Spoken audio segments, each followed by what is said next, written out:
a todos, todas, todes. Meu nome é Renata Freire, eu sou produtora, faço roteiro e fiz algumas direções no coletivo Mulheres em Série. Hoje a gente vai contar um pouco de como é a vida de ser um produtor, né? Um produtor periférico e independente. Quais são as questões que a profissão aborda?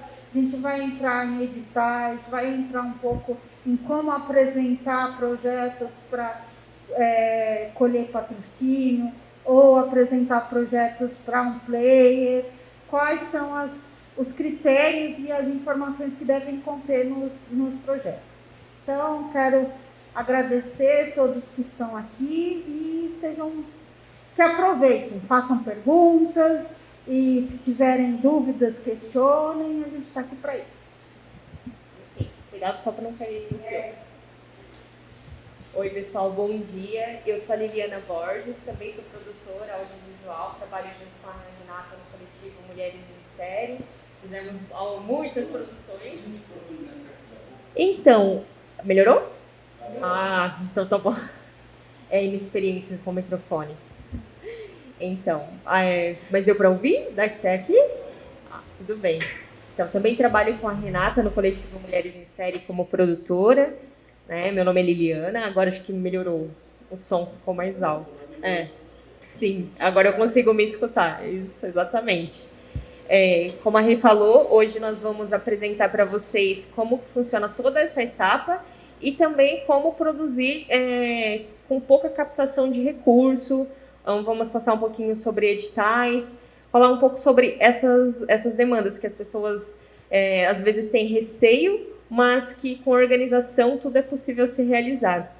E antes de começar, eu queria pedir para vocês se apresentarem, se vocês puderem vir e falar um pouquinho, fala sobre o nome de vocês, enfim, o que vocês quiserem. O senhor prefere ficar em pé ou sentado? Fone na minha, porque eu falo baixinho, né?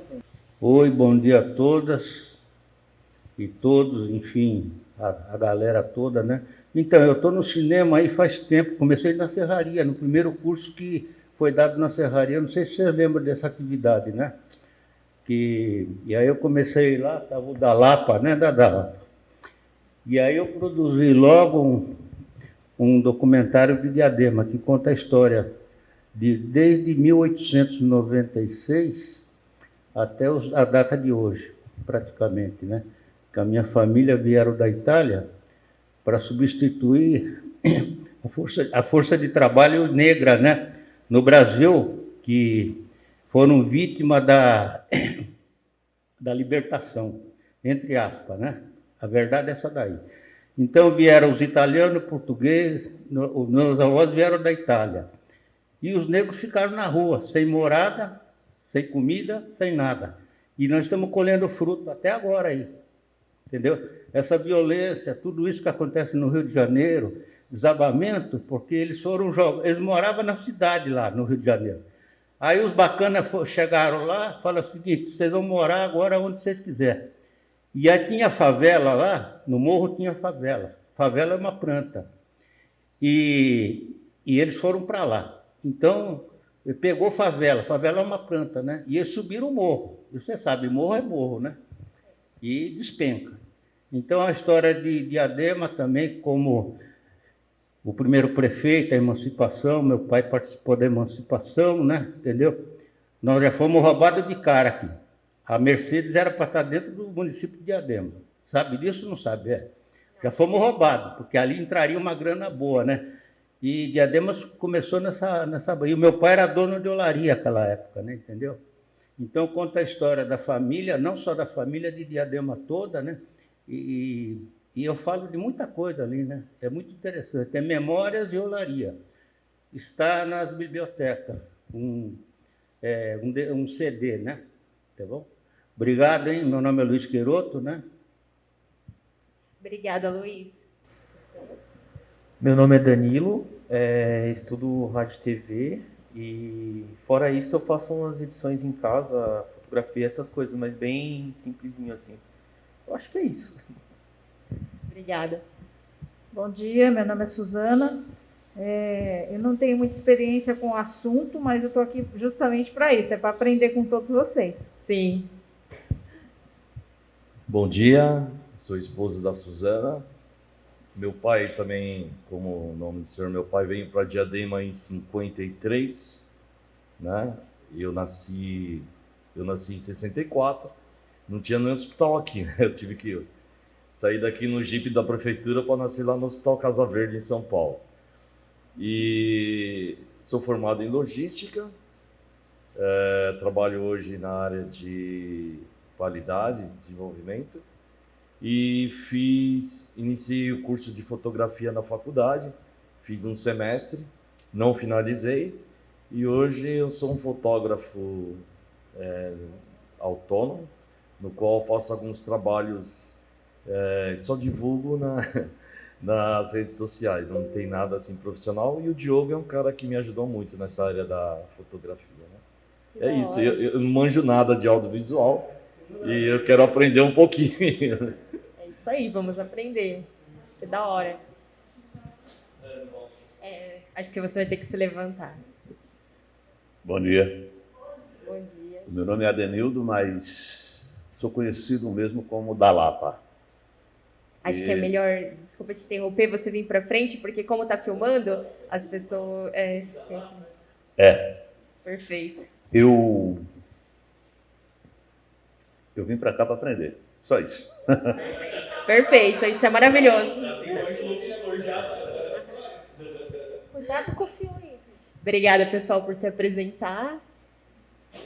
Nossa dor tá fácil? Ah, tudo bem. Ah, tá escondendo o jogo? Ah, aqui a gente desvenda. Ô, Dalapa, senta aqui.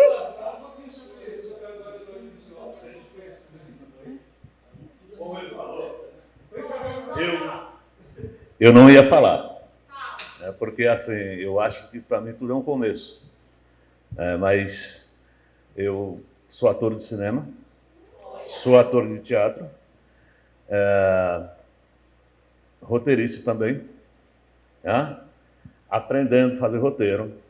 Eu faço as minhas histórias, as minhas roteiros, tudo de ficção. E a única coisa que eu ainda não fiz no cinema mesmo foi só edição. Mas câmera, dirigir. Eu tenho 2 curta-metragens, feito um de ficção. É assim, a realidade que a gente vê na rua, né? Chama Até as Últimas Consequências. E eu sou mestre de capoeira.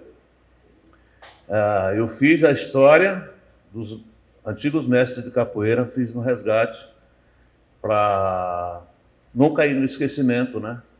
Porque a gente é muito usado pelos políticos. Depois que eles ganham, esquece da capoeira. Então, é assim, eu fiz esse documentário para ver se o pessoal não entra nesse esquecimento. Se alguém quiser lembrar, só correr lá no YouTube, procurar os 2 filmes que eu fiz, está lá, e estou aqui para aprender. Vamos aprender.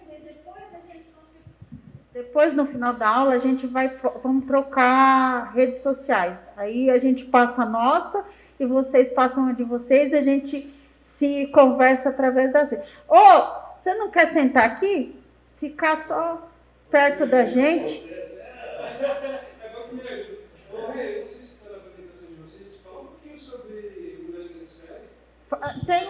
Tem uma parte. Sim. Ah, tá. Pode começar? Pode, manda bala, Lili. Bom, então nós vamos falar sobre produção audiovisual, mas voltada para o cinema independente, que é a nossa realidade, é com que a gente trabalha, e a gente trabalha com muito orgulho com isso. A ideia de participar de um edital, normalmente para as pessoas que são como nós, produtores independentes e periféricos, sempre é um bicho de 7 cabeças, né? porque edital requer você ler o que eles querem, interpretar, e muitas vezes um edital ele é colocado de forma com o tal do juridiquês, para assim afastar as pessoas. Mas existe um padrão, todo edital existe um padrão. Qual é esse padrão? Eles colocam a lei, que é o fundamento da lei, que vai sair o dinheiro, né, para ser patrocinado esses projetos. Qual é o objetivo? E o objetivo que é a atenção maior de vocês. Ver se o objetivo que está no edital se encaixa com a ideia que vocês vão apresentar. Então, normalmente, as pessoas acham que eu tenho que ter um projeto pronto. Não, você tem que ter um projeto que tenha base, objetivo, a execução seja clara, e aí sim que se encaixe no edital. Então, a gente vai passar quais são as etapas e os métodos para chegar nessa clareza, para apresentar uma proposta para um edital, concorrer, né? Vocês que estão em Diadema não conseguem participar do programa VAI, mas podem participar dos PROACs. Vou tirar a máscara, que a máscara está engolindo o meu rosto. Foi aceito e foi votado a Lei Aldir Blanc II e a Lei Paulo Gustavo. Essas leis vão proporcionar o PROAC 2022. E esse PROAC ele vai ser divulgado e difundido a partir de maio. Então, vocês tendo base nesses editais agora, que a gente vai apresentar, vocês já estão pré-qualificados para participar nesses editais. E a Lei Aldir Blanc também podem apresentar projetos, porque é nível nacional, né, federal. Pode passar, Lili. Então, o que você precisa apresentar? Esses são tópicos que, inevitavelmente, vocês vão ter que ter no projeto de vocês. O que é? Resumo do projeto.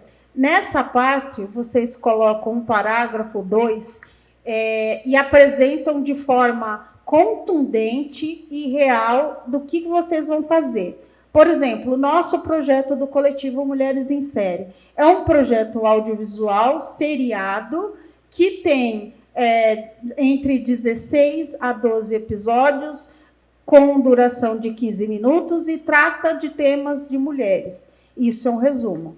Se eu quiser aprofundar e colocar de forma mais apaixonada, olha o que eu vou colocar. Mulheres em Série trata temas caros para as mulheres, mulheres reais, mulheres do cotidiano, como violência doméstica, feminicídio, mãe solo. Isso eu já estou incluindo a parte...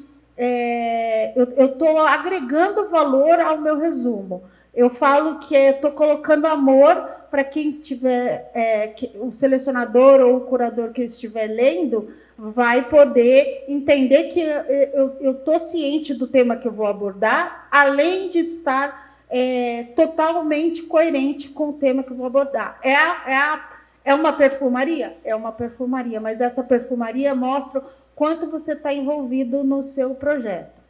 E aí, a apresentação do projeto. O que é essa apresentação do projeto? Você vai especificar, olha, no episódio X eu vou apresentar uma mulher, aí você faz um briefing dos principais personagens. Por exemplo, na nossa série nós temos uma personagem chamada Madalena, é uma ex-guerrilheira, e ela é o fio condutor da nossa série, ela que costura e faz as amarrações entre um episódio e outro. Então, nessa apresentação, eu vou falar da Madalena, porque ela é a principal e porque o tema que ela trata é um tema, mesmo que seja histórico, ele é atual.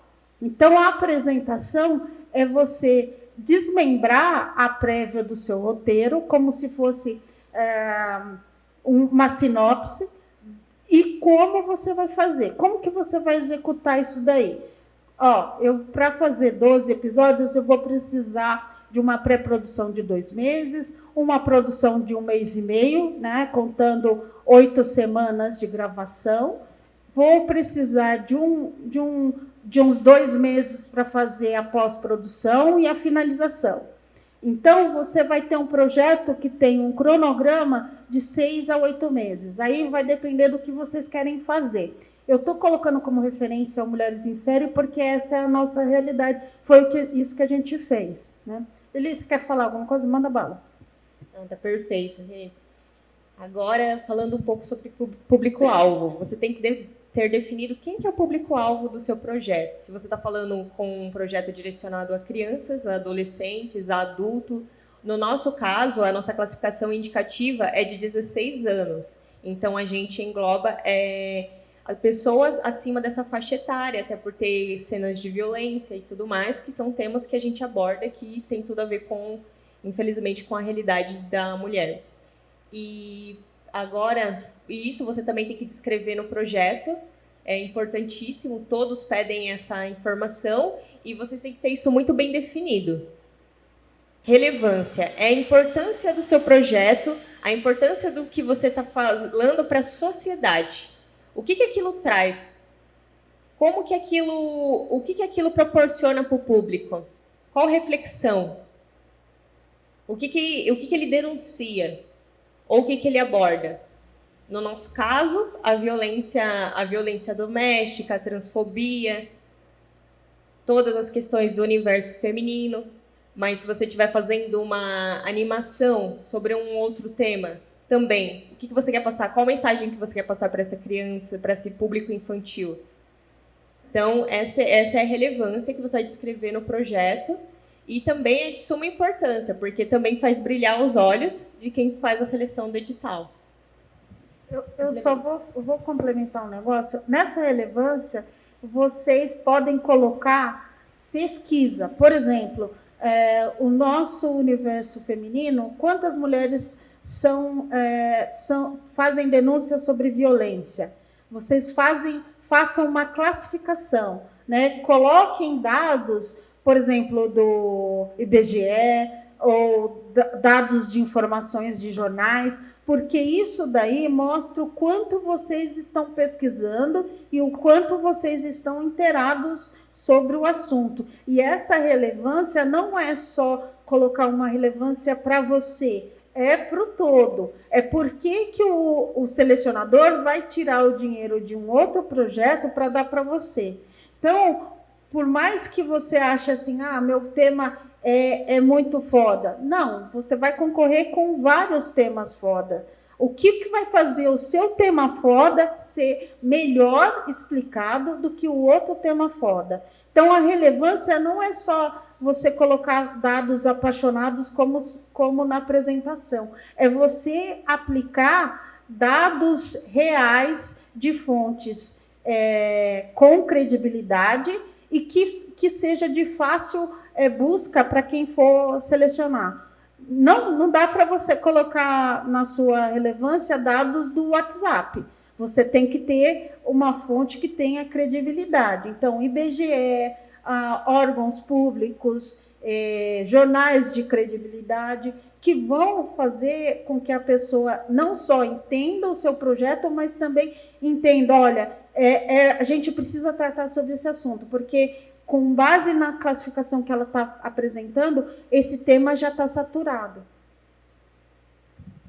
Vocês têm alguma pergunta sobre tudo isso que a gente...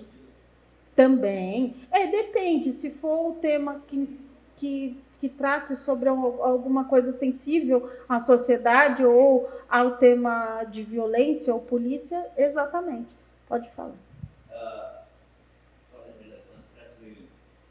Eu comecei a fazer um roteiro quando eu estava estudando lá no Fátima Toledo, e era interessante porque quando eu escrevia a fala do personagem, lá em Brasília estava acontecendo a mesma coisa. Eu falei, tá pensando que eu estou copiando essas coisas aqui. Eu cheguei, eu chamei o professor e falei para ele, toda a cena que eu escrevo, acontece lá em Brasília. Por que é isso? Tinha um rapazinho lá em Brasília, chamado Piero Landim, acho que alguém lembra desse cara aí, que era um colarinho branco, né? Um ladrão de colarinho branco. E o tema do filme, que ele engloba, do roteiro, falava muito desse pessoal do colarinho branco. E toda vez que eu escrevia, chegava em casa, que eu ligava, ouvia o jornal, tá lá uma notícia, eu falei, tá difícil. Aí eu falei para o professor, ele disse, não para de escrever não. Se você parar, o pessoal vai pensar que você está copiando do jornal. Aí eu continuei o roteiro, né? Exatamente isso, porque ao contrário do que muitas pessoas pensam, a ideia de difundir o audiovisual é exatamente isso, é não deixar que as pessoas que não saibam da nossa realidade, por exemplo, muita gente não sabe como que é uma periferia, e falam sobre a periferia. E aí falam do olhar que não é inteirado com a periferia.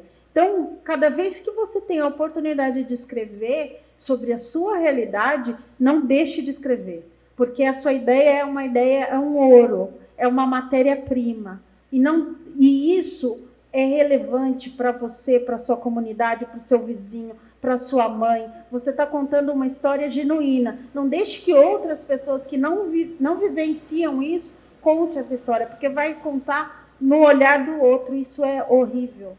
É por isso que o nosso cinema ainda não decola, porque muitas histórias genuínas não são contadas por quem deve, são contadas por terceiro. E aí fica uma visão que não é real.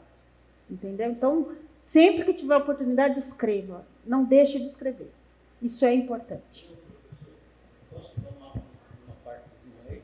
Então, eu, por exemplo, sou portador de deficiência física, né? Foi poliomielite com 9 meses. E hoje, para pegar um ônibus é complicado, né? Porque quem fez o ônibus, tudo ali, foi um engenheiro das duas pernas boas, né? Ele deveria chamar 3, 4 portador de deficiência de várias categorias, né? Para estar orientando ele, né? Entendeu? E no caso, quando eles fazem também um piso novo, também não pensa nisso. Vai um engenheiro lá, né? Aí ele gasta um puta dinheirão para fazer a calçada assim, ó, desnivelada. A lei não diz isso, tem um limite, mas eles não seguem, entendeu? Então, quem não é da periferia, quem não vive aquele drama de verdade, ele vai falar no ponto de vista dele. E não é real isso daí, entendeu? Obrigado pela atenção. Perfeito. O lugar de fala é muito importante. É muito importante. Porque, como o senhor falou, só quem vive essa realidade sabe exatamente a sua necessidade e o quanto que uma coisa que parece frescura para muita gente impacta totalmente, como um piso, como um ônibus, como uma porta que não tem uma abertura ideal para um acesso, uma calçada, às vezes um lugar que não tem elevador, uma rampa que não é uma rampa muito bem estruturada, enfim. E além disso, questões como capacitismo e preconceitos do dia a dia, né? A gente leva muito em consideração no coletivo essa questão do lugar de fala, porque sempre temos uma pessoa que está no seu lugar de fala para a gente ter essa pesquisa e desenvolvimento de roteiro. É sempre muito importante que vocês tenham isso. E também tenham uma equipe diversa, porque a gente não pode falar de diversidade se a gente não praticar diversidade. Que aí a gente cai na hipocrisia. Isso é muito importante. Bom, continua aqui, cronograma? Cronograma. O cronograma, o que acontece? Quando um edital ele é lançado, ele tem um tempo que você vai ter, está descrito lá no edital, para entrega desse produto, desse trabalho que você vai realizar. Então, o seu cronograma tem que ser com base nesse tempo desse edital. Então, você tem que planejar, já quando você está escrevendo, como que vai ser o seu processo de pré-produção, de produção e de pós-produção. Isso vocês, como produtores, também vão poder fazer, aliás, vão ter que fazer. Então, o que acontece? Vamos lá. Temos um edital com 9 meses de execução, tempo de execução. Você vai ver com base no que você precisa, os 3 primeiros meses de pré-produção. Vamos lá, atores, locações, figurino, que mais?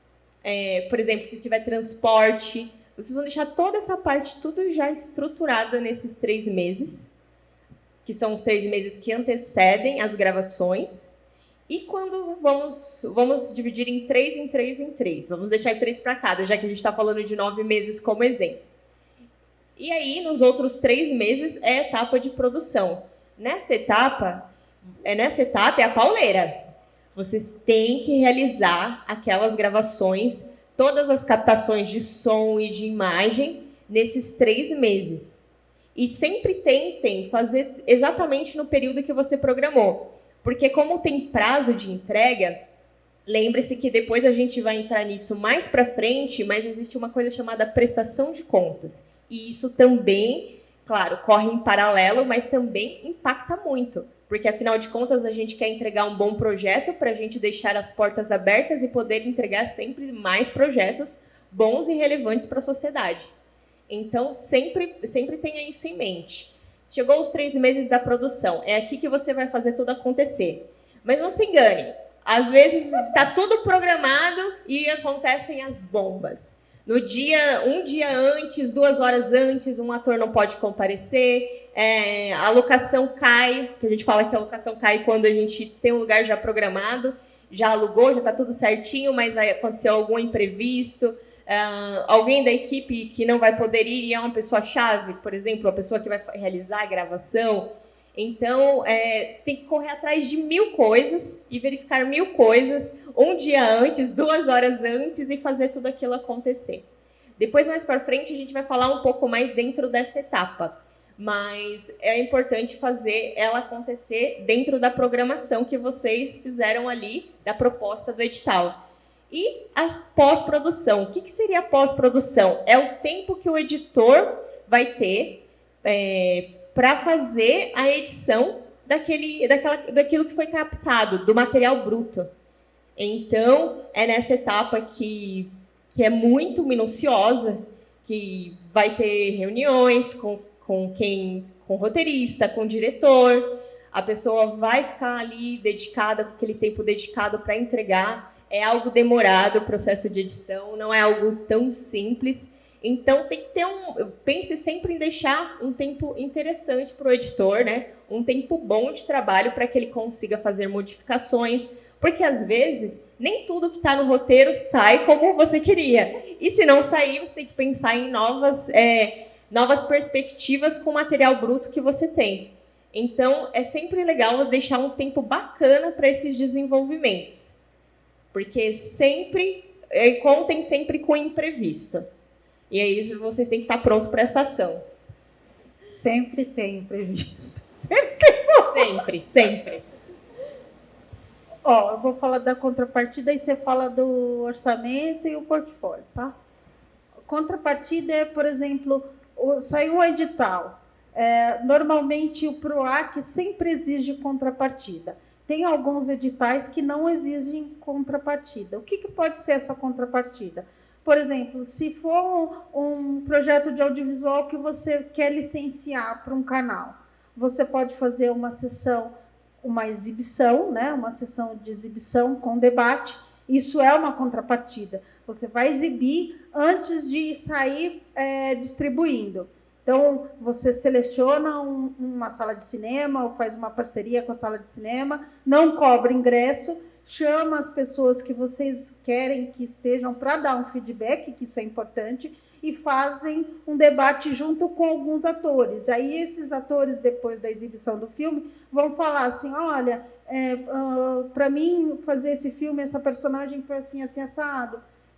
Isso daí não é só bom para própria organização que está patrocinando vocês, no caso o edital, mas também para vocês, porque vocês vão ter um feedback mais refinado antes de lançarem isso. E aí vocês depois podem planejar também isso, uma ação de distribuição.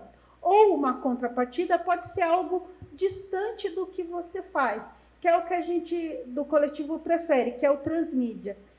Normalmente a gente faz um podcast, a gente fez uma radionovela. Então, o que é esse transmídia? a gente pegar o mesmo tema, o mesmo assunto e colocar em outro suporte ou outro formato. O que seria esse outro formato? No nosso caso, a gente escolheu o áudio, que seria os podcasts e a radionovela. Mas a gente também fez um ensaio fotográfico chamado Um Ato de Coragem, falando sobre as realidades da mulher. Então, a gente transpôs não só o audiovisual, mas também a fotografia e a ideia de construir um livro, que ainda não está pronto. Então, a gente segmentou as possibilidades em vários suportes ou vários produtos. Isso se chama transmídia. É você falar do mesmo tema, contar em diversas formas, que isso se cruze, mas que ele seja singular. Não precisa ser repetições do seu principal produto. No nosso caso, seria a websérie. Elas... Pode falar. E esse produto que você faz a divisão, né, em outros formatos, você tem que apresentar ele dentro do edital. Por exemplo, você fez via podcast, você insere o podcast dentro do edital? Como que funciona? Exatamente. Se você quer, né, fazer essa contrapartida ou podcast, você vai incluir essa parte, e aí, isso daí, além de ser um agregador, porque você pode falar, na sua contrapartida, você pode colocar, nossa referência de produção é sobrepor o transmídia, e com isso a gente vai colocar como contrapartida não só um podcast que trata esse assunto, mas também difundir a linguagem para o áudio, né? Para colocar nas plataformas de áudio, que é o Spotify, papapá. Ou um ensaio fotográfico que vocês podem fazer digitalmente, ou em algum lugar pode pedir auxílio para a subprefeitura e fazer banners, colocar próximo da subprefeitura. Isso é relevante. E isso dizendo para quem está patrocinando, olha, a gente sabe do assunto, a gente está inteirado no assunto e a gente quer fragmentar isso em vários suportes, né? E aí seria a contrapartida. É tipo o que o Matrix fez em História em Quadrinhos, para prolongar a história do filme, né? Os Estados Unidos, eles são expert em transmídia. No Brasil, a gente ainda não tem uma super produção, mas toda a Marvel, toda a DC, a Lili que sabe, a Lili, fala aí. A Lili é uma geek. Sim, claro. Só concluindo aqui a parte do Matrix, e aí a gente já passa para o senhor. Então, o que acontece? Vamos lá, The Walking Dead. Você vê ali que ele já se desdobrou, tem séries direcionadas para alguns personagens, e também ele já se desdobrou ali em várias coisas. Inclusive, ele começou... se eu não me engano, gente, fãs de The Walking Dead, não me matem, mas eu acho que o quadrinho veio depois da série, não foi? Não foi? Foi o contrário? Tem algum que foi ao contrário, gente. Depois eu não sei qual que é, mas assim, aconteceu. Não foi o The Walking Dead. Ops, né? Tudo bem. Mas o que acontece com a Marvel, o que acontece com várias franquias, assim, que são grandiosas. Aqui no Brasil teve o CD do Emicida, que virou podcast com o assunto que ele fala no CD. Meio que prolongando, sabe? Tipo, o lance da depressão mesmo, lá do Disco Amarelo. Aí ele fez uns episódios contando sobre. Ele é um dos produtores mais afincos do transmídia, porque ele não só faz o suporte dele principal, que é a música, mas ele faz quadrinho, ele faz moda, ele faz apresentações. É claro que eu, particularmente, tenho críticas a isso, porque eu acho que o jeito que ele explora não é acessível. Mas isso é uma particularidade minha. Mas eficiência enquanto transmídia, Emicida é um dos poucos brasileiros que fazem transmídia. E qual que é a grande sacada disso? É você ter a capacidade de dominar o assunto e fragmentar em vários suportes para concorrer vários editais. Vários editais podem ser difundidos através de uma ideia sua. Mas é claro, você precisa fazer um experimento, a partir desse experimento você fazer uma autocrítica, ver, olha, desse experimento eu consegui entender isso, da minha ideia principal surgiu isso. Aí você fragmenta.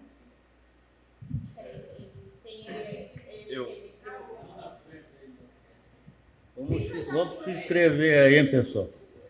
Então, viu, a orientadora nossa, né, contrapartida,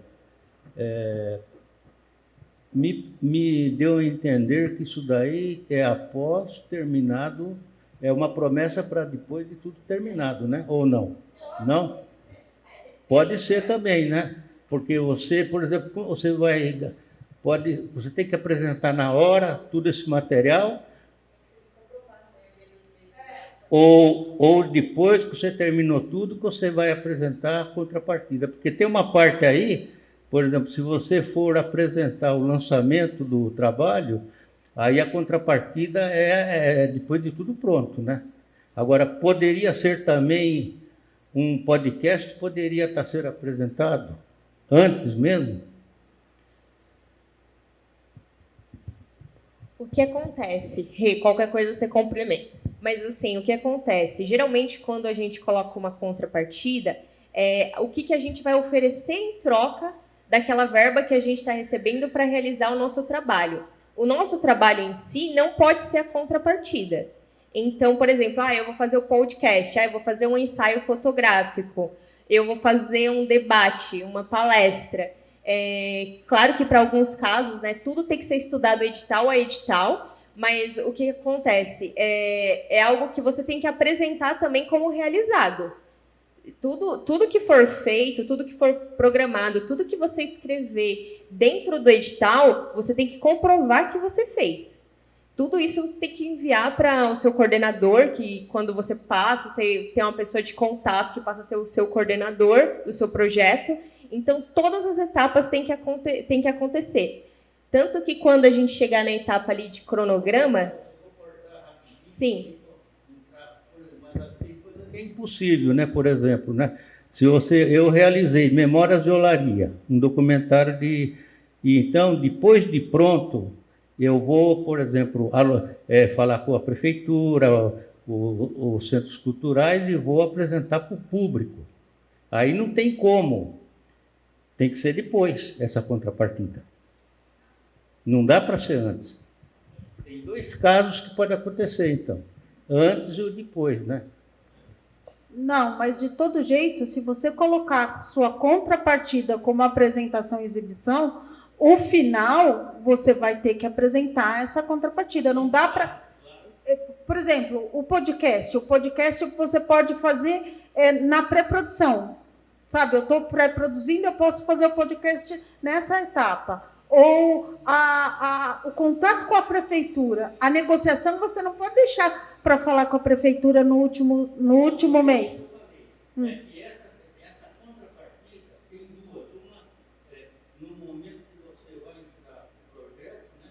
E tem uma outra que é após estar feito. Senão não tem condições. Não, entendeu? Então, um podcast completo, por exemplo, só pode ser feito depois de ter tudo terminado. Pois é, mas aí você está pensando num final, uma distribuição. O que você está pensando meu produto está pronto, o que eu vou fazer com ele? Você não está pensando na apresentação. Quando seu produto está pronto, você já prestou conta, tal. O que eu posso fazer para distribuir? Posso fazer um podcast.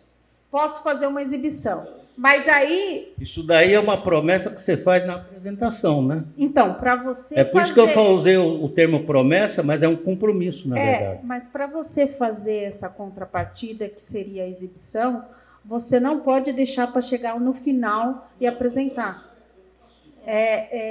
Então... Claro, isso daí eu entendi direito. Porque o que acontece?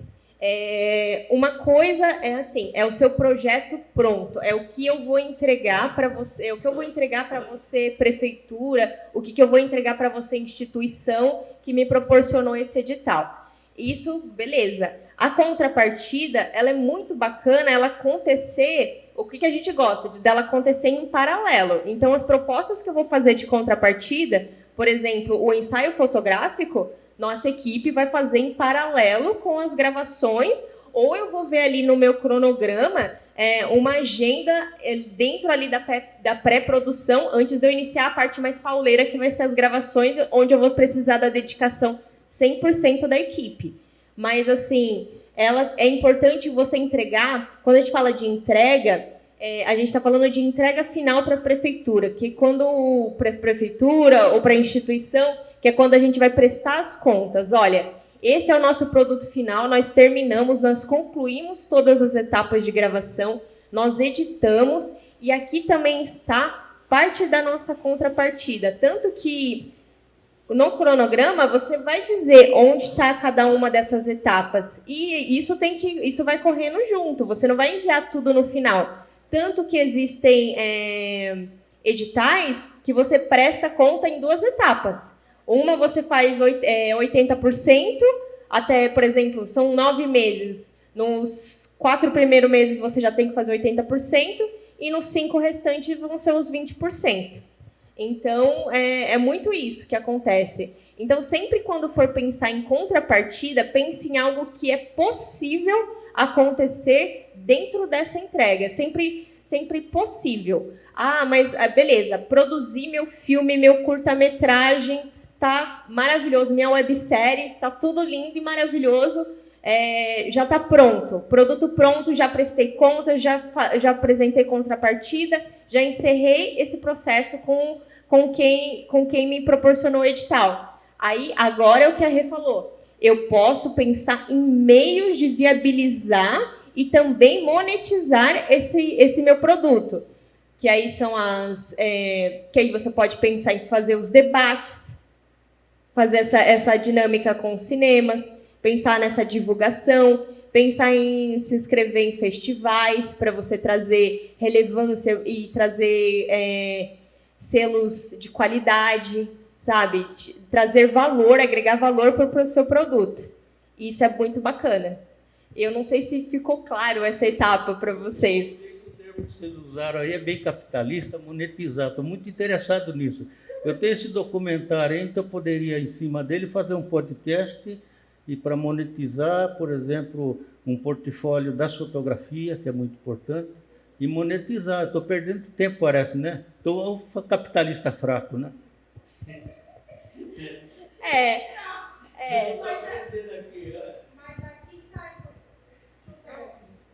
Mas essa oficina é exatamente para isso, para você abrir seu horizonte e ver possibilidades de distribuição do seu material, do seu produto. Não para. Você já poderia ter inscrito ele em vários festivais. Com esses festivais você poderia rodar o mundo, né, com o seu documentário. Você poderia transformar em podcast. Você poderia licenciar. A gente vai passar muito en passant sobre licenciamento, mas você poderia licenciar e vender Canal Futura, Canal Cultura. Hoje em dia, os grandes players estão precisando de material. Se é um material bom, se é um material que foi em festivais, que tem lá os lores dos festivais, você já ganha credibilidade. Então, você tem que pensar, o seu produto não morre quando você falou assim, The End. Não morre. Ele só ganha um salto para você entrar na diversidade, nas possibilidades. Agora, quando me procuraram, né? Como funciona essa parte aí? Uma curiosidade minha também. Beleza, você não tem um produto, que seria o seu futuro. Independente se ele foi puxado do bolso ou não. Sim. Certo? Sim. Aí, a partir desse momento, eu quero oferecer para canais e tal. Eu obrigatoriamente eu tenho que estar no Ancine? Sim, você precisa registrar isso, que é o registro da sua obra audiovisual, tem que ser feita na Ancine. Aí vai sair um registro, que é o CBP. A gente vai passar lá na frente.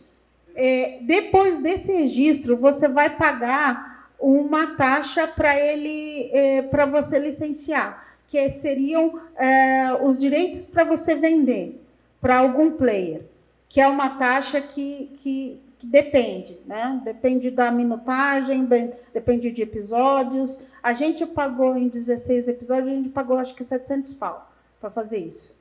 Depois disso, você vai entrar no Ministério da Justiça e vai pedir a classificação indicativa. Essa classificação indicativa é dizendo que o Ministério da Justiça já vistoriou o seu material audiovisual e ele deu a classificação indicativa entre livre e... Eu vou colocar lá no grupo para vocês o link do site do Ministério da Justiça e o manual do Ministério da Justiça de classificação indicativa. Depois disso, depois da classificação indicativa, do CBP, do registro, no Condecine e a classificação, você está apto para vender e licenciar para qualquer player. Mas aí você tem que fazer um código por você. Você... Você chama uma agência que já tem vários... Sim, a O2, eles sempre estão abertos para receber propostas, mas tem que seguir esse padrão. A gente vai passar do pitching, a parte do pitching, que vai esclarecer muito sobre isso. Não só apresentar a obra pronta, mas também apresentar um projeto para passar no pitching. A gente conseguiu passar, a gente escreveu o nosso novo projeto agora, que é o Sabor Doce, em um pitching que aconteceu no Rio Webfest, e a gente está no Rio Cine.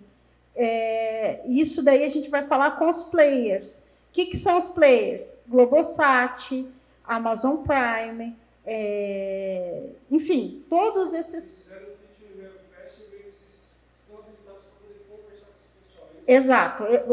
Por exemplo, você manda um projeto para um festival, né, que está aberto para pitch. Você manda um projeto. Seu projeto vai ter que ter essas regras, para quem for selecionar entender o que é o seu projeto. Aí, se seu projeto for bem escrito, bem embasado, ter todas essas características, o pessoal do Rio Webfest apresenta para os players. Os players olham, esse projeto está bem escrito, deixa eu conversar com eles para ver o que eles vão falar. E aí, alguns players selecionam o seu projeto. No nosso caso, a gente foi selecionado no Rio Webfest por 2 players. No Rio Cine, 1 player só. Mas a gente quer entrar em outros festivais. A gente quer ir no Frapa, mas enfim, a gente vai chegar nessa parte, tá? Ele quer falar, Lili. Sim, pode ir. Fica à vontade. Bom, só para finalizar essa parte, a questão da produção do eu acho assim também, entra muito nessa questão para quem que você quer apresentar isso, né? Classe A, B e C. Quando você falou na questão de acessibilidade, eu acho que deixa a desejar um pouco nesse sentido. Eu acho assim, qualquer produção que vai ser feita, existe um interesse político, né? Principalmente nas classes mais pobres, né? Quando você vai fazer uma produção, você tem uma ideia, a política está por trás disso, querendo se aproveitar desse momento, até mesmo para se promover, né? Não importa diferenciando se é direita ou se é esquerda. O objetivo é um só, que é estar ali se promovendo em algum sentido. Esses projetos, por exemplo, eu tenho uma ideia de um projeto fotográfico dentro da periferia, porque hoje o que eu vejo, ninguém mostra a realidade em si, né?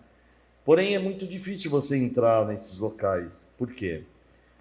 Lá tem lojinhas, tem biqueira, tem gente procurada, tem uma série de outros problemas que impedem que você faça esse trabalho. Vocês têm algum projeto nesse sentido? E como que eu poderia fazer para poder iniciar esse projeto?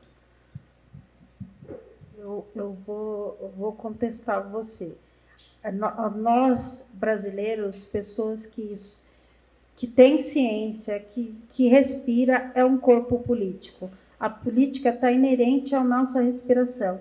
Então, não importa se você tem um dogma da direita ou da esquerda, ser um corpo político é necessário. A gente tem um projeto chamado Chapa Pode Pá, que foi dirigido pela Lili. Esse projeto, o que ele conta? Ele conta sobre um traficante da periferia. A gente gravou na periferia. Porque nós somos da periferia. A gente tem que fazer amizade. A produção audiovisual periférica independente, ela não acontece só com você ou só com ela acontece com a comunidade. Você tem que fazer parte da comunidade, que a comunidade tem que fazer parte do seu projeto. Exatamente. Isso. A gente foi tão bem aceita que a gente filmou, a gente chegou 4 horas da manhã no Jardim Peri, é um dos jardins que tem a mortalidade mais acentuadas. A gente chegou numa boa, a gente gravou o amanhecer, não deu muito certo, que é o problema. Lembra dos problemas, eles sempre existem. Mas a gente chegou 4 horas da manhã, sabe, fazendo balbúrdia, e a gente saiu de lá, era umas 8 horas. E a gente andou, porque era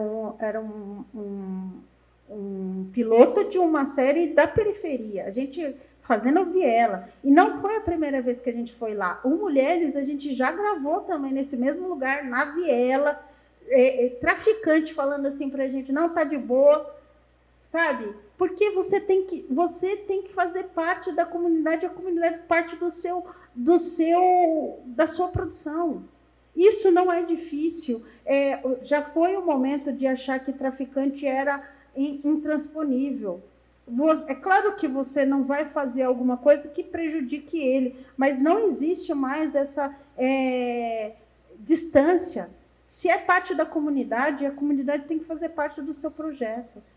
Sabe? É claro que você não vai escrever um roteiro que vai colocar a polícia em cima do cara da biqueira que tem do lado da sua casa. Mas você vai escrever um projeto que pode ter armas. O nosso projeto a gente gravou com uma arma fake na frente, na rua. E onde tinha, sabe, traficante, onde tinha... Por quê? Porque a gente não foi pedir licença, mas a gente deixou tão aberto essas possibilidades que a comunidade abraçou. A gente colocou o capital pouco que a gente tinha dentro da comunidade. A gente pagou o aluguel do carro, a gente pagou o aluguel da casa, a gente pagou pelos atores, a gente incluiu a comunidade. Então, a gente fez renda na comunidade naquele dia. A gente comprou café na comunidade, a gente comprou pão na comunidade. Então, a gente movimentou financeiramente aquele dia a comunidade. A economia do lugar, né? A gente sempre busca muito isso. É a gente movimentar as pessoas que estão ali em volta. Porque você vai gerar algum benefício, mas eu estou falando no sentido de você construir esse projeto. Por exemplo, vocês fazem tudo isso e nós não tínhamos conhecimento. A divulgação também eu acho que é importante. Por exemplo, eu não sabia. Eu moro em Diadema, a gente mora em Diadema há quanto tempo? Eu não conheço o teu projeto Mulheres. Então, porque a gente... Eu não conheço o seu projeto que você fez lá na favela da Coca, no Guacuri, no Serraria, no Morro do Samba. Eu nunca vi nenhum projeto nesse sentido. Eu tenho uma ideia de fotográfico, ou no Morro do Macaco. Eu não sei se vocês entrarem no meu perfil, vocês vão ver que eu tenho fotos do Morro do Macaco, do início da invasão, quando saiu e quando fez de novo. Né? Então, assim, mas eu não tenho lá dentro, eu não consigo entrar lá dentro, um exemplo. Então, assim, eu não consigo entrar numa favela dentro da Coca, onde o tráfico é frequente 24 horas, para fazer um trabalho ali. Então, às vezes eu concordo com você nesse sentido, mas às vezes é muito difícil você fazer parte disso. Você chegar lá, ô traficante, dá licença que eu vou fazer um trabalho aqui fotográfico dentro da comunidade.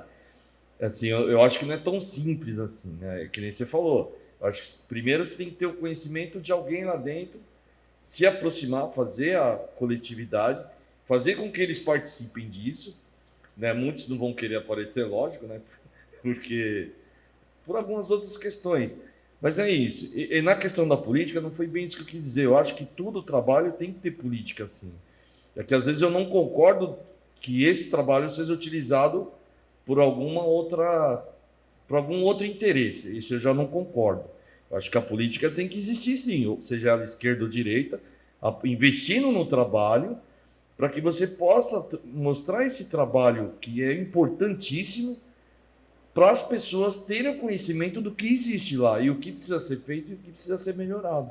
É nesse sentido que eu estou falando, né? Mas eu acho assim, você falou nessa questão, os seus trabalhos eu não conhecia. Né? Se eu conhecesse o seu trabalho, nós já teríamos divulgado. Eu não conheço o trabalho dele. Ele falou de Memórias de Diadema, desculpa, eu não conheço o seu trabalho. Eu vejo algumas fotos dentro das redes sociais, da história de Diadema, antigo, assim, mas eu não sabia desse como fala, documentário. Eu não sabia. Eu estudei um pouco a história de Diadema, eu sei que um dia santa havia uma serraria, eu sei onde meu pai comprou hoje, que é o Silvio Donini, quem era dono ali era o cara, eu sei alguma coisa, mas o documentário eu não conheço. Então, nesse documentário, Memórias de Olaria, a gente aborda Diadema, como eu falei, né, vindo da família da Europa para cá, na verdade começou ali isso, né, entendeu? E então, todo o trabalho com a comunidade, ele já é inerentemente político, né? Essa atitude que nós estamos aqui é política, sabe? Agora, precisa tomar cuidado com os aproveitadores da política também, que tem na esquerda e tem na direita, sabia? Então, você vai, por exemplo, se você é de esquerda, você vai trabalhar, faça seu preço, então, é justo, entendeu? Para depois não ficar reclamando que o cara prometeu e não pagou. Tem que pagar, todo o trabalho tem que ser pago, né? Então, eu nasci em 48, o meu pai tinha olaria ali, exatamente naquele bairro Silvio Donini. Silvio Donini era um italiano muito rico, sabe? Veio da Itália, morava ali em Vila Mariana, né? E comprou aquela área, e meu pai alugou aquilo, né? Entendeu? Então, e você entrar na comunidade, você precisa viver ela em primeiro lugar. Não dá para chegar lá e pedir licença, eu vou fazer um trabalho, não é por aí. Tem que ter a vivência. E a vivência é a comunidade, a nível de município também, né? Entendeu? E é complicado para entrar numa favela, né? Você precisa. Agora, do momento que você tem vivência lá dentro, é tranquilo. Por exemplo, eu tenho uma observação seguinte, a gente fala o seguinte, a questão da droga no Brasil é um problema. Por quê? O Plano Colômbia, que foi criado pelos Estados Unidos, e implantaram na Colômbia contra todo tipo de droga, né? Só que a gente esquece que os maiores consumidores é o próprio Estados Unidos. Então, eles vêm aqui com uma intenção política de dominar isso daqui e proibir a política e montar várias bases militares aqui, como tem. E o Brasil, infelizmente, já tem uma base militar americana que é Alcântara. Dado ali que não poderia fazer isso daí, entendeu? Pessoal, vamos seguir, só porque senão não vai dar tempo e a gente tem tanto conteúdo bacana que a gente precisa passar para vocês. Ó. Esse projeto. Ó. Deixa eu... Pode ir lá, fica à vontade. A gente tem bastante coisa para passar para vocês. A gente tem 40 slides, a gente não 40 tanto dois. É muito conteúdo. Então eu vou passar pelos dois temas aqui, mas só para fechar. O que é importante? Faça um cinema, a Rê vai encerrar com isso, mas sobre entrar em favelas ou então em outras comunidades para vocês conseguirem gravar. Insiram pessoas, mas não com interesse, mas assim, insiram pessoas. Se você vai falar sobre essa diversidade, insira em sua equipe essas pessoas. Chamem essas pessoas para fazerem seus projetos, para estarem, compartilharem no seu projeto. Porque só assim a gente consegue entregar algo real, né? Não algo fictício, algo global. Desculpa, mas a gente consegue falar uma realidade e trazer a linguagem real daquelas pessoas, daquele cotidiano. Então, é por isso que a gente fala ali, traz diversidade para a sua equipe, diversidade, senão não rola. Diversidade da sua cidade, pode ser de cidades diferentes, nós somos de cidades diferentes, nós somos uma equipe muito multi. Enfim, depois a gente fala um pouco mais sobre isso. Agora vamos para o orçamento, que é importantíssimo. Muito. Chegamos nessa etapa aqui. A Lili manda bem nessa história de administração financeira. Chegamos nessa etapa. O money. O que a gente vai fazer com essa grana que a gente vai receber desse edital? Recebi R$5.000 para fazer um curta-metragem. Liliana, R$5.000? Quem que faz um curta-metragem com R$5.000? É possível, é possível. O Di fez. A gente faz. Só os R$5.000 aí, a gente está com um edital aí que tinha 100 e poucos mil para dividir entre vários projetos de 5 mil e apenas 6 projetos foram inscritos na cidade.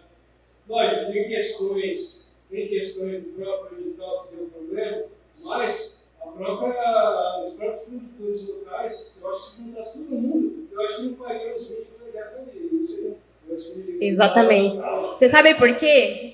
Só um minuto. A gente tem que acreditar na nossa capacidade e no nosso sonho. Geralmente, quando você ouve a palavra edital, o que as pessoas pensam? Que coisa chata. Ai, mas eu tenho que sentar e escrever. Gente, às vezes são meses para escrever. Você junta a equipe nas horas vagas para você conseguir escrever o edital, escrever o projeto. Depois que você escreve o projeto, você vai fazer uma releitura, vai mandar. Ah, beleza, fui contemplado. E aí, o que aconteceu depois que eu fui contemplado? Você vai, não é assim, ah, beleza, entrou a grana. Não, você vai ter que cumprir o que você prometeu no seu orçamento. Então, tem que cumprir o que você prometeu ali no seu orçamento. Lembra que você vai ter que prestar contas e deixar essas portas abertas para você passar em outros editais. E assim conseguir continuar fazendo os seus projetos. Então, acredita na sua capacidade de fazer. Putz, Liliana, me inscrevi nesse.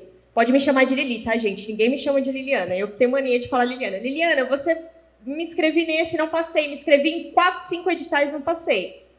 Você está pegando experiência, você está pegando o jeito da escrita. Valoriza isso, é o seu processo. E uma hora você vai passar. E aí, conforme você vai adquirindo essa experiência no seu processo, essa confiança, e vai entendendo como funciona essa dinâmica, daqui a pouco você está passando em vários. Então, acredita muito na sua capacidade de escrita, de desenvolvimento.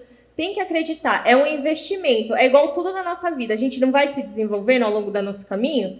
É a mesma coisa.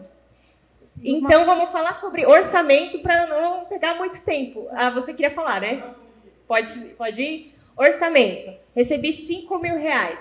Quero gravar um curta-metragem. Você vai distribuir ali, você já tem que ter em mente o seu roteiro, quantos personagens você tem, quanto que você vai pagar em média para esses atores, quantas diárias de gravação você vai ter, porque você tem que pensar também em quê? Em alimentação, tem que ter água, dependendo do tempo de diária, você precisa proporcionar uma alimentação, não só você precisa proporcionar um horário de almoço, um tempo de descanso. Você vai ter que ter maquiador, essas coisas. Ah, Liliana, mas Liliana, R$5.000 dá para pagar tudo isso? Às vezes você vai ter uma pessoa que é produtor, que é o figurinista, que é a mesma pessoa que é o produtor, que é o figurinista, que é a pessoa que vai lá, precisa comprar uma coisa. Aí, enquanto vocês vão resolvendo a maquiagem aqui, eu vou lá, eu compro, volto e trago. Sabe? É muito essa dinâmica. Por isso que a gente fala que aqueles meses ali de etapa de produção é pauleira. Porque quando você chega no set de gravação, tudo acontece e você está na dinâmica. Mas o seu orçamento, ele tem que ser muito bem planejado. Você tem que pensar em tudo. Na locação. Às vezes você consegue negociar com um cara um espaço e você consegue gravar lá de graça. Maravilha! Tudo também é de conversar. Sempre estejam dispostos a conversar e a negociar com as pessoas, sabe? Você não precisa negociar prazos, a gente vai falar isso para frente, mas pensa sempre no seu orçamento. Assim, primeira coisa, pagamento da equipe. Como que eu vou distribuir esse pagamento? E não pensa que esses R$5.000, poxa, eu sou o diretor do negócio, vou querer ganhar R$4.000. Se você ganhar os R$4.000, com R$1.000 você não vai produzir nada. Então, tem que ser uma distribuição igualitária.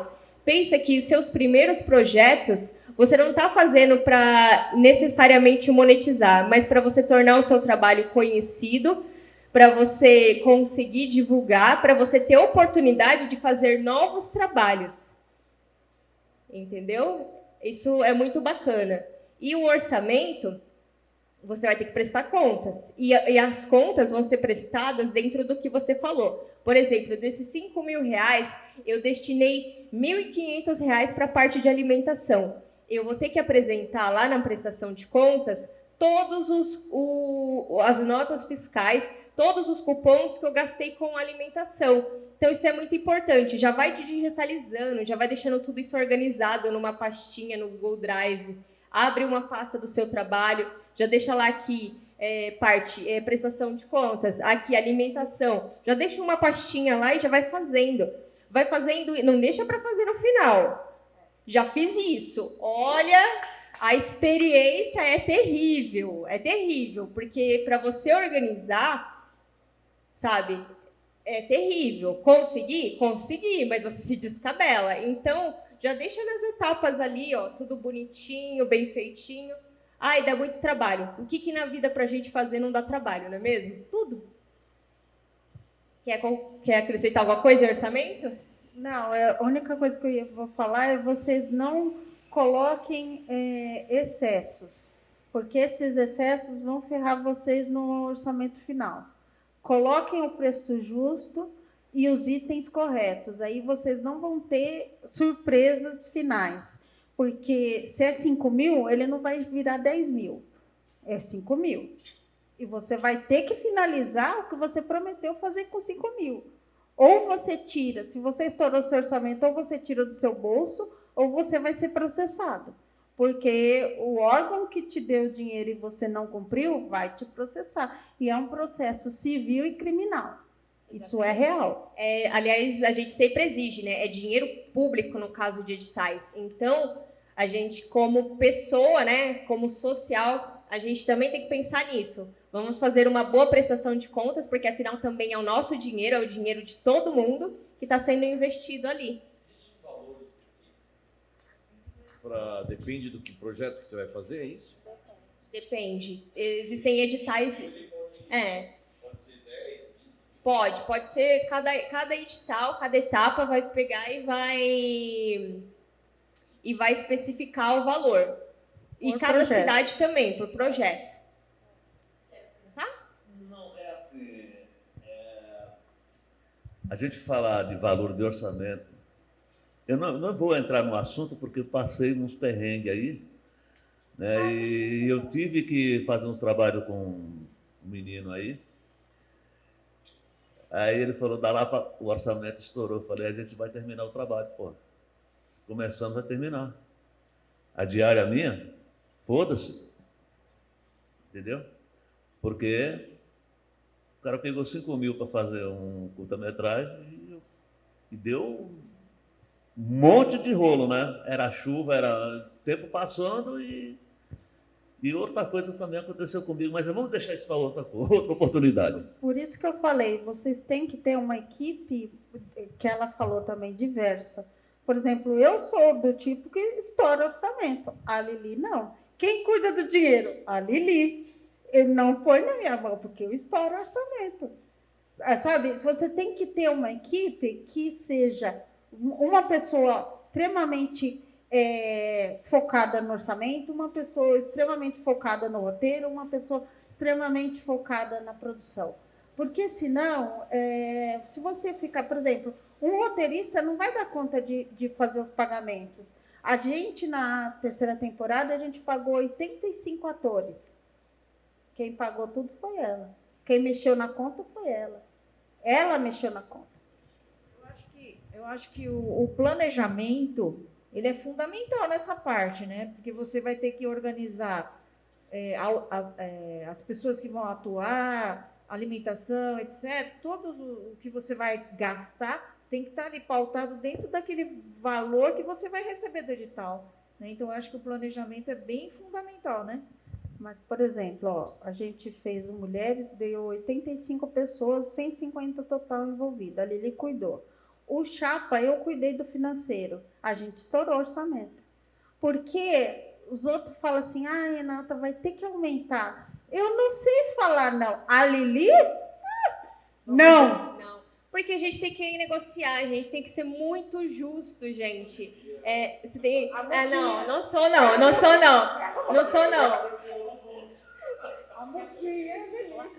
Então, não, é porque realmente você tem que ter muito pé no chão ali. Porque senão depois vai sair do seu bolso. E às vezes você não tá podendo. Imagina, você ganhou lá 80 mil reais e aí você estourou todos os seus orçamentos, vai ter que investir 5 mil do seu bolso. Às vezes, nossa realidade, a gente não tem 5 mil para o nosso dia a dia, imagina. E você vai ter que dar conta, porque é o dinheiro público. Então, a gente tem que ter muita responsabilidade, muito planejamento.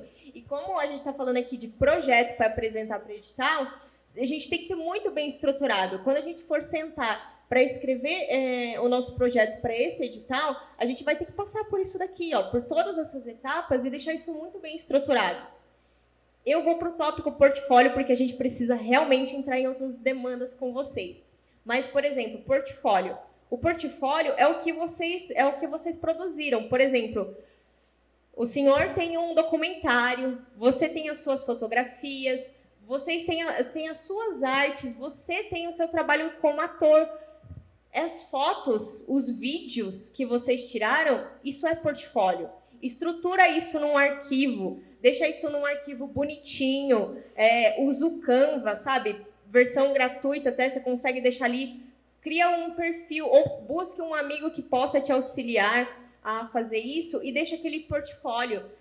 Trabalho que eu realizei, por exemplo, Mulheres em Série, ano de 2015, primeira temporada. Eu vou colocar ali as minhas fotos, as fotos que a gente tirou ali, das gravações que ocorreram em 2015, da primeira temporada, eu vou deixar organizado ali, por ano, ordem cronológica também. 2000, sempre do mais recente para o mais antigo, né? Mas aí, por exemplo, de mais recente, quarta temporada, Mulheres em Série, que ainda está em andamento. O que a gente faz? Coloca as fotos ali dos making-offs. É legal vocês terem uma pessoa para tirar fotos. Se vocês não tiverem condições, no orçamento de vocês não contempla alguém para fazer o making-off, pede para um amigo. É muito esse lance, sabe? Tirar essas fotos. E aí vocês vão construir o portfólio de vocês. Porque isso é o trabalho que vocês realizou. E isso valoriza o projeto de vocês. Mostra que vocês já têm uma experiência. Vocês já fizeram algo. Então, isso enriquece o projeto e ele ganha bônus. Ele ganha bônus com a banca avaliadora. Então, é muito importante. Faça um portfólio. Produzir um curta-metragem. Coloca lá, curta-metragem, nome, Chapa Pode Pá. Coloca o ano, 2021. Coloca as fotos. Se você tem o cartaz, coloca o cartaz. Coloca a foto da equipe conversando. Coloca tudo, porque isso conta, gente. Isso é portfólio de vocês também. Tem alguma plataforma que vocês usam ou tem rede social mesmo? Nós temos nossas redes sociais, nós temos um canal no YouTube, depois no final a gente vai deixar tudo aqui direitinho, mas o portfólio, se você nós temos o site, que lá você consegue ver também, mas o portfólio deixa o arquivo em PDF, sabe? Formata tudo ali, bonitinho e tudo em PDF. Gente, pelo amor de Deus, quando for subir as coisas na ferramenta que vocês forem subir, é PDF, tá? É PDF, porque PDF, teoricamente, né? Teoricamente, não pode ser editado. E também fica mais de bom tom. Sempre deixa tudo formatadinho, não colocamos aqui, mas deixa tudo formatadinho, tudo bonitinho. Você sabe que quando você vê uma coisa que está bem escrita, bem estruturada, também já né? O visual também conta, né? Para essa avaliação e tudo mais. É lógico que tem que ter conteúdo, mas o visual também é importante. Uma coisa que precisa ter no portfólio, por exemplo, se você saiu no jornalzinho, é um clipping. Se você... o seu amigo do blog fez uma matéria com você, é um clipping. Esse clipping tem que estar no começo, para as pessoas saberem que você já saiu Ó, tem matérias falando sobre o meu trabalho. Alguém já deu atenção ao meu trabalho. E aí esse é o começo do seu portfólio. E aí você vai colocando as fotos embaixo. Se aprender a usar o excluir do computador, é vontade, né? A Renata ela publicou o curso, já printei, todo mundo foi. Agora é o vídeo, né? Dicas para jovens produtores de todas as idades, Ô, galera. Lili, vamos pular esse vídeo, porque é um vídeo... porque a gente está atrasado. Esse vídeo só se a gente... Tá no material. Tá no material. Aí vocês clicando na imagem, já vai ter o link, você já joga pro YouTube. Ele já te manda pro YouTube. Agora vamos praticar. Chegou a hora de vocês colocarem em prática todos aqueles itens que a gente colocou para um projeto fictício de vocês. Colocar... Ô, Lili, você quer voltar lá naquela? Uhum. Resumo do projeto, apresentação do projeto, público-alvo, relevância, cronograma, contrapartida, orçamento e portfólio. Escolham um tópico e vocês vão apresentar a ideia de vocês e a proposta de vocês aqui na frente. Essa é a proposta para vocês praticarem. Só que aí é bem simples. Não precisa ser para 2 anos. Faz de 1 mês. 1 mês tem quantas semanas? 4 semanas. Então, é uma coisa bem simples, é só um exemplo. E aí, como a gente está com o tempo bem em cima, eu vou pedir para vocês serem bem breves na apresentação, justamente para a gente conseguir passar todo o conteúdo. Porque a gente vai chegar numa etapa aqui do pitching que vocês vão amar, que é muito bacana. E a gente não quer sair daqui sem passar esse conteúdo para vocês. Então, tem que ser bem bate-bola mesmo, né? Oi? Pode ser em grupo. Pode ser em grupo. Vocês querem tomar café agora, aí vocês vão pensando, aí daqui 15 minutos a gente volta e vocês apresentam, e aí a gente vai para outra parte. Sim. Aí, então tá bom. E pode ser 2 grupos, pode ser um grupo com 4, outro grupo com 3. Pega o resumo do projeto, o público-alvo, a relevância. Não precisa falar o cronograma, porque o cronograma, no caso, é planilha, né? A não ser que vocês queiram falar, olha, eu vou fazer isso, a pré-produção em 1 semana. Enfim, só para a gente ver o que vocês absorveram de tudo isso que a gente falou, que a gente já falou 1h30. É muita fala. É muita coisa. Então, vamos para uma pausa.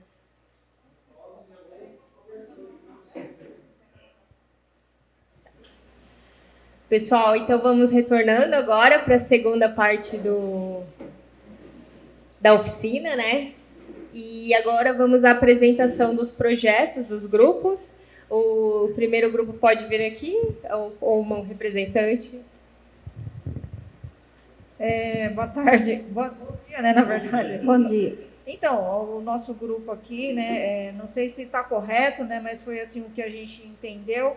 Né, quando a gente fala aí do resumo do projeto, né, nós pensamos assim na inserção da criança no tráfico de droga, né, e com relação à apresentação do projeto, né, o projeto foi inspirado numa música do Chico Buarque, né, a música que chama Guri, né, para poder falar desse tema, né, que é a inserção da criança no tráfico de drogas.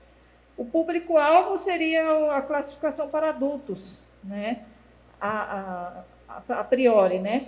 E depois, no desenrolar do tema, quem sabe faria um outro episódio que poderia estar incluindo adolescentes. A relevância seria alertar os pais com relação aos perigos que existem dentro da própria comunidade, né? E o cronograma seria de 5 meses. É isso aí. A gente entendeu mais ou menos isso. Perfeito. Agora eu vou te fazer um questionamento. Posso? Pode ficar ali. Só um minutinho. Pode ficar ali. Como que é o nome do seu projeto? O nome do projeto é a inserção das crianças no tráfico de droga. Não, esse é o seu resumo. O nome do seu projeto. O nome do projeto. Guri. Já dei o nome. Beleza. Aí, ó. Já dei o nome. Você vai falar assim, para quem que você vai fazer o pitch? O nome do meu projeto é Guri. Aí você vai falar o resumo do projeto. Mas o nome do seu projeto tem que ser sempre a primeira coisa que você vai falar. Primeira coisa que você vai falar é, adorei sua relevância, adorei. Classificação indicativa, por exemplo, se for uma obra seriada, ela não muda. Se for 16 anos, ela tem que ser 16 anos até o último episódio. Se for um filme e ele tiver cenas impróprias para menores, ele vai ser 16 anos. Por mais que tenha temas infantis ou temas juvenis.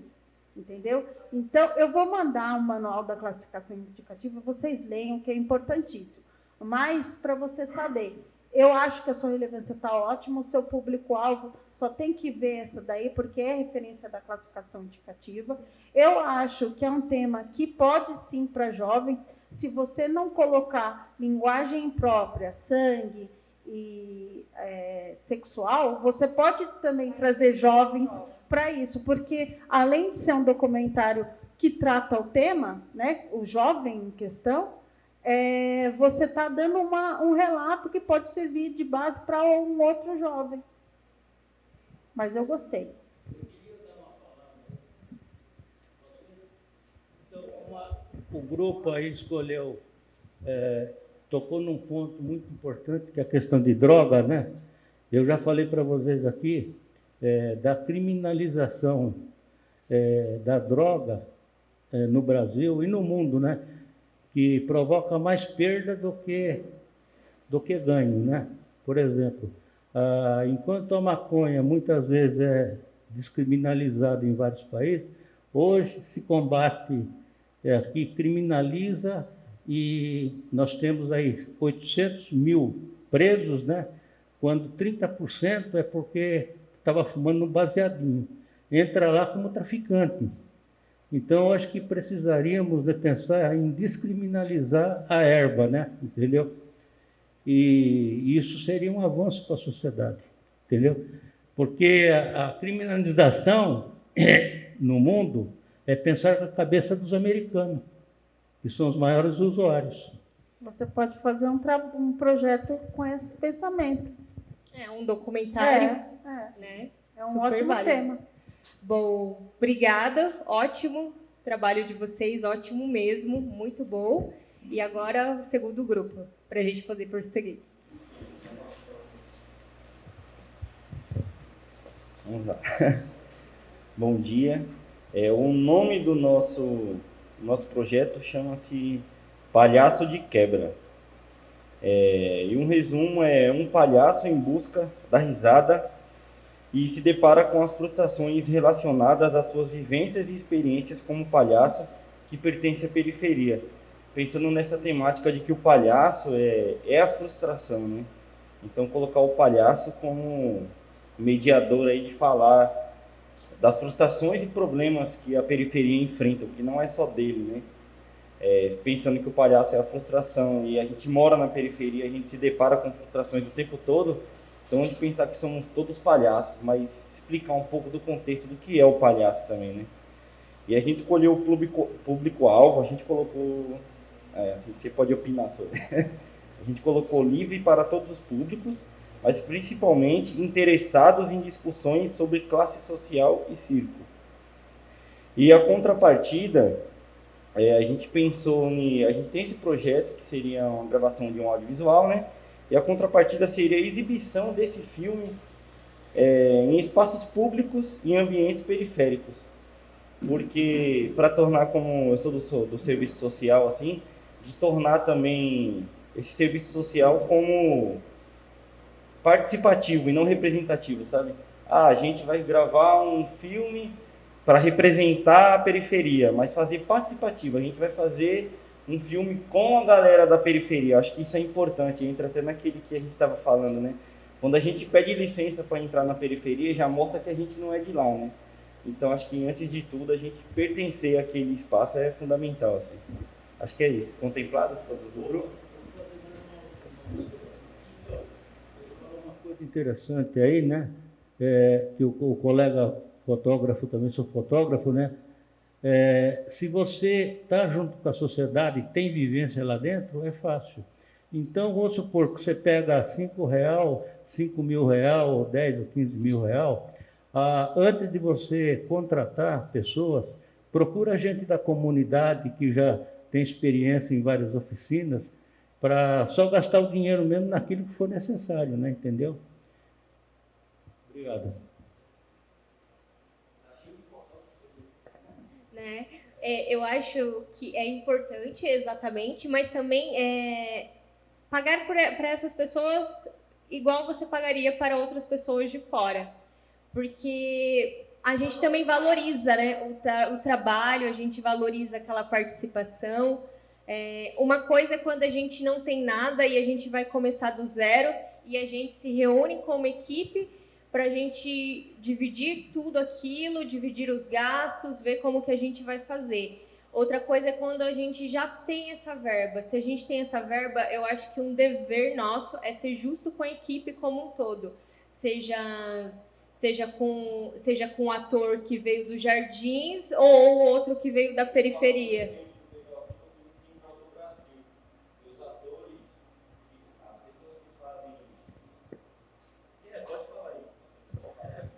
Não, então, é que tem a cena lá que a galera que lê as cartas não são propriamente atores, são o pessoal que estava, se eu não me engano, da rodoviária lá. E aí foi por isso que a gente até pensou em ter o palhaço como o ator, e a pessoa que ele vai ter a interação vai ser a galera da quebrada, mas sem, como é que fala? Sem aquele direcionamento próprio. Vai ser o que ele falar e a resposta vai ser o andamento desse curto, entendeu? Sim. É uma pergunta que eu fiquei um pouco com dúvida. Isso é um documentário ou uma ficção? Acaba sendo uma ficção porque vai ter o personagem palhaço. Não, mas documentário pode ter encenação. Pode.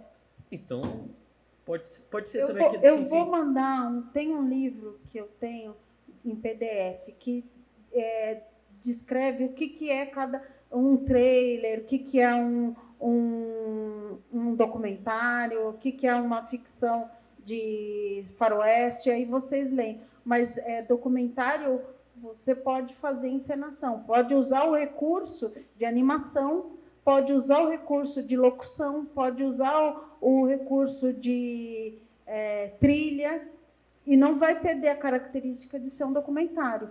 Mas, se você quiser escrever uma cena para contracenar e não for uma encenação, você transforma o seu documentário em híbrido. Que lance de rock,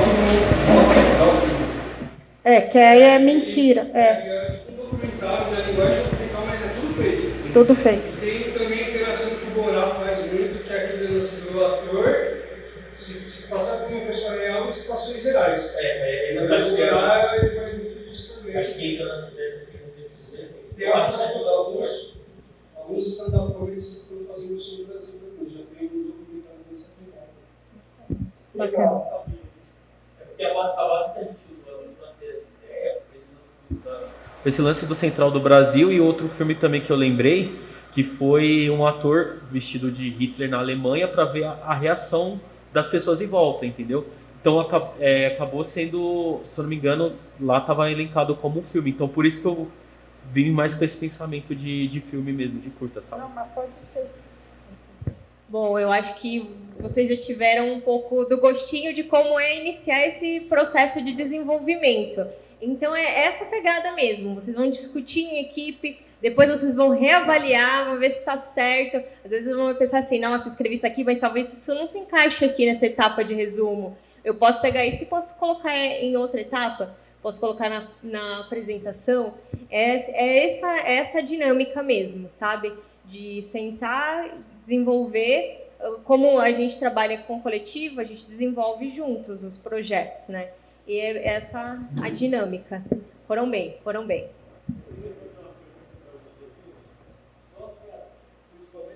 Para você, não sei se é o nome, né? Renata Luiz. Então, Renata, eu estou fazendo aí um trabalho que foi proposto uma ficção, né? E eu não tenho bem a ideia do que seja uma ficção, mas é uma realidade para ser transformada numa ficção. É um colégio, né? Uma sala de aula, alunos, né? Que estão estudando vídeo, né? E eu quero contar a história do local que promove a aula, né? No caso, é a Fábrica de Cultura de Diadema, né? Então, qual é a característica em termos gerais, da ficção? Ficção, você pode pegar uma história real, um fato real, e transformar ele em ficção. Como seria? Você vai escrever as falas, você vai escrever as ações. Acho que o Júlio deu como é que formata um roteiro, né? E dentro desses dados reais, você vai colocar informações que você acha que vai incrementar, né, a narrativa. Porque, às vezes, por exemplo, eu não sei se vocês têm Netflix. Vocês têm? Está na Netflix um documentário sobre o roubo do Banco Central lá em Fortaleza. Como foi o roubo? Fizeram um documentário. E tem o roubo ficção. O roubo em ficção é infinitamente mais inteligente e interessante do que o documentário. Porque o documentário são fatos crus, né? Não tem a nuance do... aquele clímax, o plot twist que você vai fazer com que as coisas, né, dê uma reviravolta. Isso daí se torna ficção, baseado em fatos reais. Obrigado, mas Renan. é uma ficção.